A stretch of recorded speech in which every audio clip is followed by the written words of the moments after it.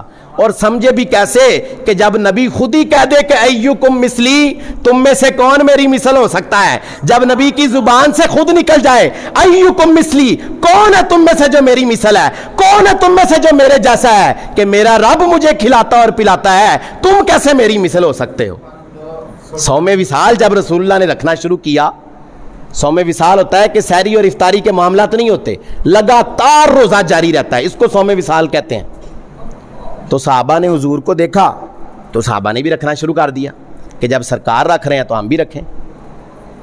چند دن گزرے تو کئی صحابہ کمزوری کی وجہ سے بے ہوش ہو کر گر پڑے. تب حضور نے پوچھا کہ کیا مسئلہ ہو گیا ان لوگوں کے ساتھ, تو سب نے بتایا کہ یا رسول اللہ آپ کو دیکھا تھا آپ صوم وصال رکھ رہے تھے, تو ہم نے بھی آپ کی پیروی کرتے ہوئے پیچھے پیچھے چلتے ہم نے بھی صوم وصال رکھنا شروع کر دیا. تب حضور نے یہ جملہ کہا ایکم مثلی, تم میں سے کون میرے جیسا ہے, تم میں سے کون میری مثل ہے, تم جو میری برابری کرنے کی کوشش کر رہے ہو, ایکم مثلی, کون ہے تم میں سے میری مثل, میرا رب مجھے کھلاتا اور پلاتا ہے. یہ حضور کے جملے ہیں. تو یہ شان و عظمت, ہزاروں قسم کی شان و عظمتیں اللہ عز و جل نے اپنے حبیب کو عطا فرمائی ہیں, اور وہ کتنی شانیں ہیں, وہ کیا شانیں ہیں, وہ اللہ ہی جانتا ہے. ہم ہیں اپنے علم کے مطابق بات کرنے والے, بات کریں گے, کرتے رہیں گے, ایک وقت آئے گا ہمارا علم ختم ہو جائے گا, لیکن سرکار کی شان ابھی ختم نہیں ہوگی۔ سیدی اعلیٰ کہتے ہیں تیرے تو وصف عیب تناہی سے ہیں بری، یا رسول اللہ آپ کے اوصاف میں جو متناہی اور محدود ہونے کا عیب ہے نا وہ نہیں پایا جاتا، تیرے تو وصف عیب تناہی سے ہیں بری، حیران ہوں میرے شاہ میں کیا کیا کہوں تجھے۔ یا رسول اللہ سمجھ ہی نہیں آتی کیا کیا کہوں، کبھی رسول کی طرف دیکھتا ہوں تو بات پھر نبی کی طرف چلی جاتی ہے، کبھی نبی کی طرف دیکھتا ہوں تو بات علم غیب کی طرف چلی جاتی ہے، کبھی علم غیب کو دیکھتا ہوں تو بات حسن کی طرف چلی جاتی ہے، حسن کی طرف نظر کرتا ہوں تو بات آپ کی زندگی کی طرف آ جاتی ہے، زندگی کی طرف نظر کرتا ہوں تو بات آپ کی وصال کے بعد کی زندگی کی آ جاتی ہے، وصال کے بعد کو دیکھتا ہوں تو بات قیامت کے دن کی آ جاتی ہے، قیامت کے دن کو دیکھتا ہوں تو بات جنت کی آ جاتی ہے۔ حیران ہوں میرے شاہ میں کیا کیا کہوں تجھے، لیکن رضا نے ختم سخن اس پہ کر دیا، یعنی رضا نے ساری باتیں کر لیں، سب کچھ کر کے دیکھ لیا، سارے وصف بیان کر کے دیکھ لیے، لیکن اینڈ ریزلٹ رضا نے کیا نکالا، لیکن رضا نے ختم سخن اس پہ کر دیا، خالق کا بندہ خلق کا آقا کہوں تجھے۔ آپ خالق کے بندے ہیں اور مخلوق ساری اللہ نے آپ کے ہاتھ کے اندر دے رکھی ہے، آپ کو ساری مخلوق کا اللہ نے مالک و مختار بنا رکھا ہے، یہ بس ہماری اینڈ ہے۔ یہ سرکار سیدی اعلیٰ حضرت کہہ رہے ہیں جن کو اللہ نے بے بہا بے مثل علم عطا فرمایا ہے، تو ہم جیسے کہاں شان بیان کر سکتے ہیں۔ ہاں زندگیاں ختم ہوئیں اور قلم ٹوٹ گئے، یعنی جو جو سرکار کے وصف آپ کی صفتیں آپ کی نعتیں لکھتا ہے اس کی زندگی بھی ختم ہو جاتی ہے، اس کا قلم بھی لکھتے لکھتے ٹوٹ جاتا ہے۔ زندگیاں ختم ہوئیں اور قلم ٹوٹ گئے، پر تیرے اوصاف کا ایک باب بھی پورا نہ ہوا۔ آپ کے وصف کی ایک بات بھی ہم پوری طرح نہیں کر سکے، اس بات کا حق ہی ادا نہیں کر سکے۔ آپ کی شان و عظمت ایسی اعلیٰ اور بلند اللہ عز و جل نے آپ کو عطا فرمائی ہے۔ تو اپنے حبیب کے ساتھ، اپنے نبی کے ساتھ اپنا رشتہ مضبوط رکھیے، اس محبت کو بڑھاتے رہیے، ذکر کو کرتے رہیے، ذکر کرتے رہیں گے، جس چیز کا تکرار کیا جاتا ہے علماء کہتے ہیں وہ چیز مضبوط ہو جاتی ہے۔ جب ہم حضور کے ذکر کو بار بار کرتے رہیں گے، آپ کی شان و عظمت کا تکرار کرتے رہیں گے، تو وہ بات ایسی دل میں پیوستہ ہو جائے گی کہ لوگ چاہے ہلانے کی کوشش کرتے رہیں، ہزار آندھیاں زلزلے آتے رہیں، لیکن ہمیں کبھی اس شان سے کوئی ہٹا نہ سکے گا۔ اس لیے یہ محافل سجانا، یہ حضور کی باتیں کرنا، یہ سارا اس کا مقصد یہی ہے کہ حضور کی محبت دل کے اندر بیٹھ جائے۔ حضور کی محبت دل میں ہوگی تو قبر بھی روشن ہو جائے گی اور اللہ جنت بھی عطا فرمائے گا۔